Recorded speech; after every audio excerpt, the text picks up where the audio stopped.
I'm really excited to be able to share a little bit more of Matter with all of you. I wish I could be there in person, but I guess this is the next best thing.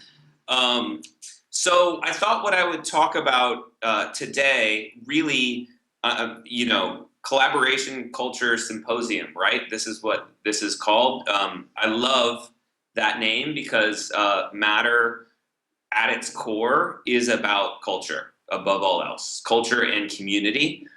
So I hope what I talk about really fits the themes of what you guys are all talking about today. So what I thought I would do would be I'll switch over a second to my deck, and I'm going to do a couple things. One is just give you an overview of Matter so we all know what we're talking about. But number two, really the goal here is to unpack how we do what we do and why we do what we do. And again, it comes down to culture above all else. So I'm basically going to deconstruct how Matter runs, our processes, our culture, what we value, with the hope that you can then steal some of it and figure out how you can do it in your own organization, whatever you run. So I'm going to focus most of my time breaking down what I call the anatomy of the design review. The design review is the kind of the key thing, the secret sauce that we do here at Matter. I can't see you at all, but raise your hand if you've ever been to Matter before or maybe been to a design review at Matter. Okay, cool. I think I saw a few pixels move there. So those people who raised their hands, if you want to know more about what it's like in person, please go and talk to those folks. So I'm going to go jump over and share my screen. Everybody can see my screen, right?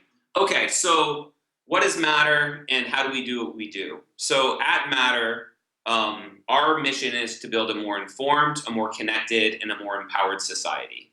And the way that we do that is through a structured 20-week program that enables early stage entrepreneurs to build scalable media ventures through a human-centered, prototype-driven process called design thinking. Basically, at its core, if you took design thinking process, applied it to early stage entrepreneurship, and applied it to the future of media that matters, that's essentially what we do. And why do we do this? Well, we've all seen this picture. Traditional media institutions we've come to rely upon to inform ourselves as a society are in trouble, and they have been for a while.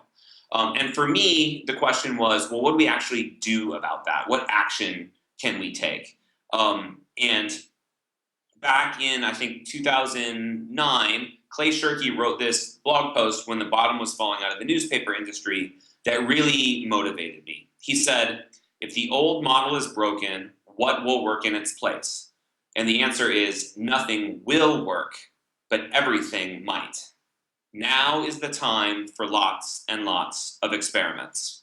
And so we built Matter to be that place where experiments could happen.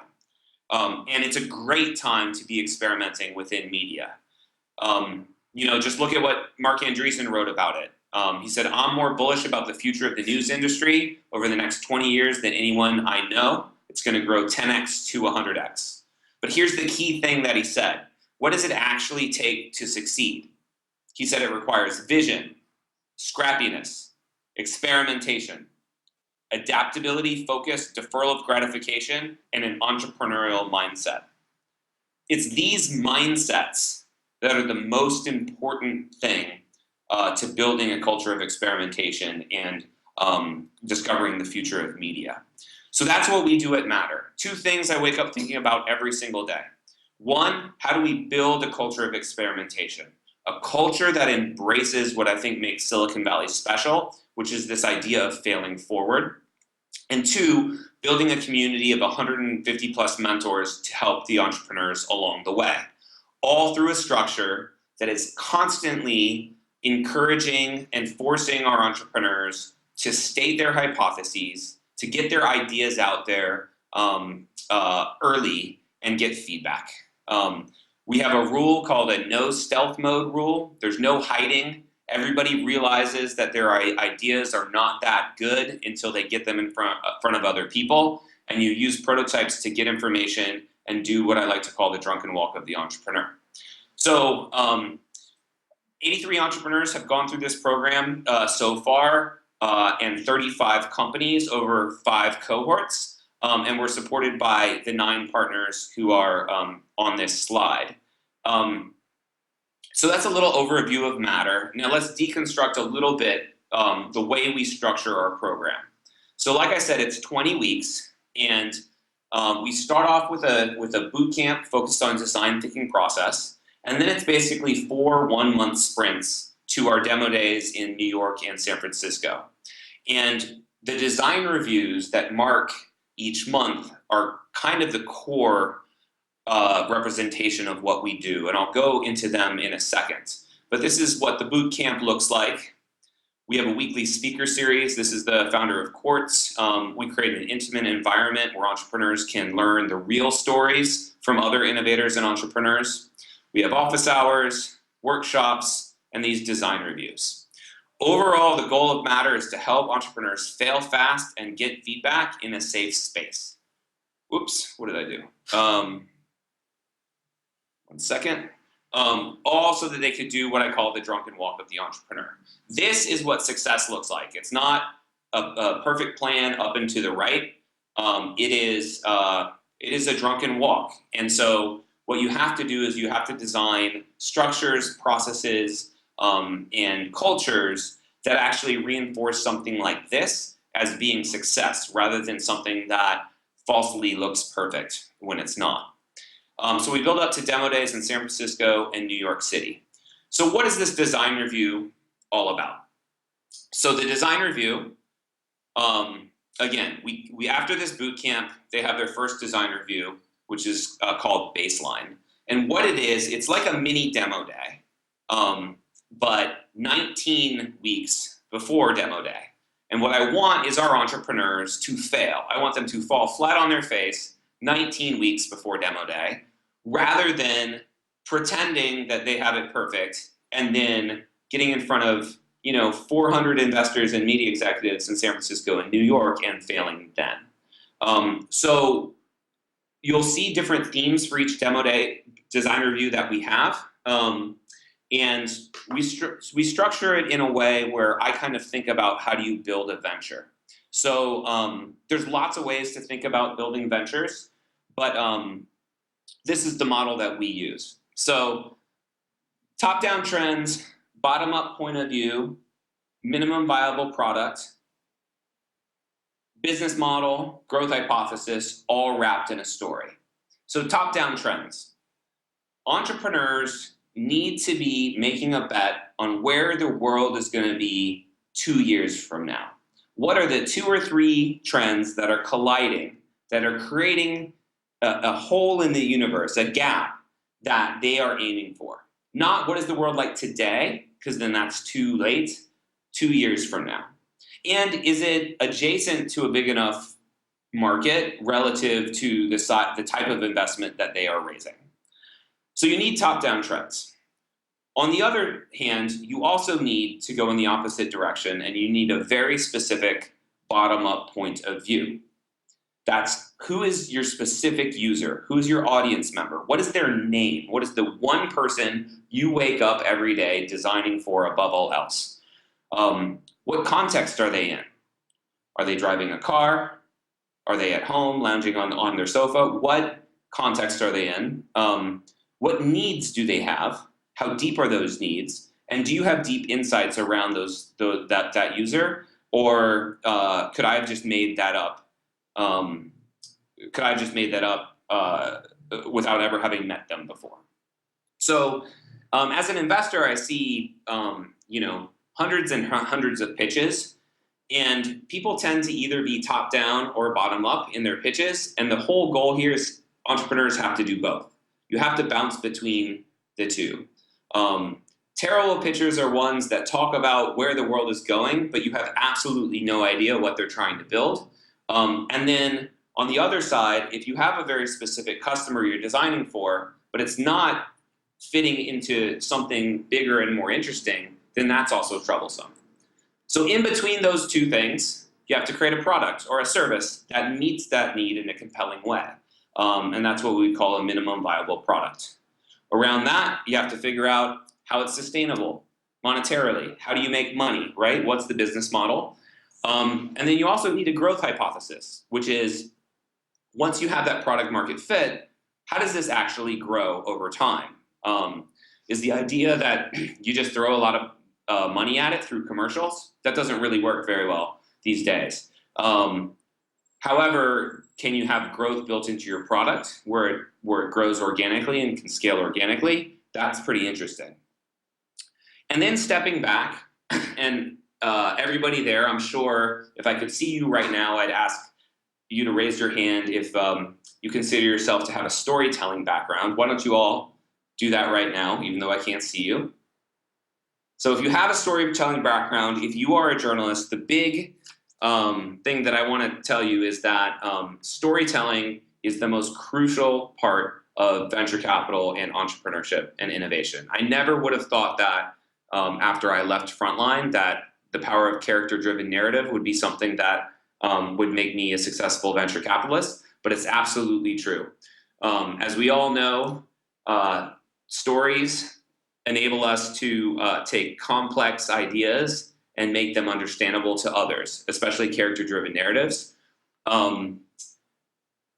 Ventures are multivariate problems. You see all these variables in front of you right now. If you tweak one, everything else changes. It's the story that really pulls it all together that makes, number one, the entrepreneur understand it. Number two, make them have investors and customers understand it. So storytelling is everything. And at Matter, we do a lot of pitching. These design reviews are pitches. The entrepreneurs have 7 minutes to pitch their venture and demo their product. But it's not pitch practice. That's not what we do at Matter. It is the best way to bring all the variables together that enable you to have a prototype of your venture in order to get feedback and then move forward. So we break up our design reviews into baseline, top down and bottom up, product, distribution and business model, and demo days in San Francisco and New York. And this is what it looks like. So we have 6 experts at the table. The room is filled with about 50 other mentors, and each team pitches and demos their product. They have to run through a gauntlet of questions that I won't go through now, but I can come back to if anybody has any questions. But basically, do they understand their user? Are the top-down trends interesting? Is there a clear growth hypothesis? Do they understand their sustainable competitive advantage? And what they do is they pitch this, and then I go up to the audience and I say, okay, based on what you've heard, we're going to run through this list of questions, and I want you to raise your hand if you feel like this team has demonstrated a strong answer to this. So I say, for example, for question number 1, everybody put on your investor hat. Based on what you heard, does your excitement outweigh your hesitations? Because the bottom line is that's what they need to do, right? In order to move an investor, a customer, etc., you have to take them from a point of hesitation to a point of excitement. And that's a good gut check for the entrepreneurs for each of these questions. If nobody raises their hands, if only a few people raise their hands, I might be telling them that I don't understand who their user is, but it's much more powerful if a room full of 60 people don't raise their hand when that question is asked. So they raise their hands, and then we hand it over to the panel. And so the panel has 8 minutes to dive deeper, and I really want them to focus on the following question. Given an entrepreneur has limited time and limited resources, what are the 3 things they must do next in order to be successful by demo day? What are the 3 things they must do next? Not, what is a nice to have, but what is a must have? Because entrepreneurs, their job is not to make something that's perfect. Their job is to focus on their key risks and key success factors above all else. So they give feedback, as you can see here. And I don't know if I can hear the audience, but I'll throw a question out there. What's the key thing that's happening in this photo that the entrepreneurs are doing as they're being asked questions about their venture after pitching it really hard? Listening and taking notes were 2 responses. Boom! Exactly. 1, I'm glad you could hear me and I could hear you, but 2, exactly. They're listening. So I coach them to listen, right? And I tell the experts they can ask as many questions as they want, but my entrepreneurs are not allowed to answer. Because what this is, it's not about selling what they're doing. It's about putting a prototype out there concretely so that they can learn, right? So listening is a huge part of learning. Taking notes is a huge part of learning. So you'll just see entrepreneurs nod, write down, they'll want to answer a question, but that's not their job. Their job is not to sell, their job is to learn. And then we have the rest of the audience, while the panel is giving feedback, the rest of the audience is capturing notes as well. What they like, what they wish, questions they have, and ideas that they have, or maybe ways that they can help the startup through contacts, etc. And they also fill out post-it notes on what are the 3 things that this team must do next. So we're collecting deep feedback from about 60 people at a time. And then what we do the next day is we gather around the entrepreneurs. Everybody reads every single sheet of feedback. We collect all of the post-it notes. And then what we do is we go team by team, about 15 minutes per team, and each team writes down, I ask the following question, which is, okay, you heard the pitch from X, what are the 3 critical things they need to focus on next? And you also do it for your own venture. And so, for example, this team called Next Request. So what they would do is I would ask this team, the founders of this team, to put their 3 post-its up first. And we'll do some grouping, right? Right here, it was about traction and network effects. And then I'll have everybody else put up their post-it notes. And what you'll see is grouping. And sometimes the grouping shows that everybody agrees with the entrepreneurs that this is what they should focus on. But a lot of the time, there's these big grouped areas that the entrepreneurs are not paying attention to. And that's really good information for the entrepreneurs. Do they have to accept that feedback and do something with it? No. Do they have to listen to it? Yes. Ultimately, at the end of the day, every decision is up to them. I would never cross the entrepreneurial line and tell them what to do, but their job is to listen and hear from everybody else and lots of different perspectives. And again, the goal is to fail fast and get feedback, and my job is to create a safe space for that to happen. So nobody is allowed in the room without understanding those norms, that we are going to get entrepreneurs pitching imperfect things in front of them way before they're ready. So nobody's allowed in the room if they say, oh yeah, I heard them pitch at Design Review 0 and that was pretty terrible. I don't want to deal with that team anymore. They would never be allowed in the room. Everybody has to have a coaching mentality, and that's how we create a safe space. So just real quick, and then I'll wrap up.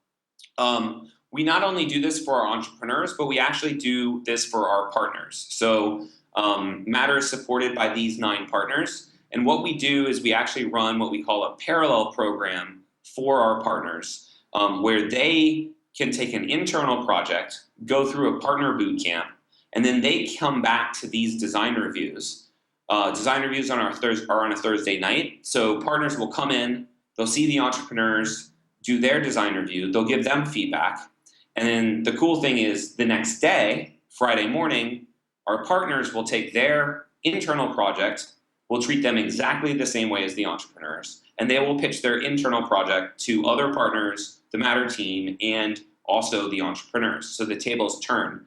And we've seen amazing acceleration amongst our partners when they're able to get out of their own organization and have to expose their ideas, their processes, and their thinking to others. So that's what the boot camp looks like, and that's a partner design review. And ultimately, at the end of the day, the way that we've structured Matter is that it may be counterintuitive, but we think that being independent, which we are an independent venture capital firm, we can actually position ourselves to better help partners because we're not trapped in their own innovator's dilemma. They don't have control over us. But because we have similar missions, we have a strong brand, and we attract entrepreneurs in this space, we're able to create win-wins from an external innovation point of view that that you just simply could not do if you were doing this underneath your own roof. That said, I do believe you could take parts of these processes and run internal design reviews for yourself. It's just really good to get out of the building and get fresh perspectives. So with that, that is in a nutshell what Matter is, what our kind of how we do what we do, and a little bit more on the why we do what we do, which is the most important overall. If you can't create a place where it's safe to fail and get feedback, you can't create a space to innovate. And with that, I will jump back in so you can see my face, and I don't know if we have time for questions, but... Unfortunately, we do not, but okay. What a fascinating and great presentation, and thank you so much for showing it to us, because you have the attention of a lot of people. If people want to reach you, is there an email they can send something to you? Yeah. Or to one of your team? Yeah, you can just reach me at Corey, Corey, at matter.vc, as in venture capital, not .com, but .vc. Corey at matter.vc, and then on Twitter, I'm at Corey Ford, CoreyFord, on Twitter. Fantastic. Thank you. Really appreciate you carving out some time for us. Absolutely. Thanks a lot, everybody. Okay, have a great day. You too.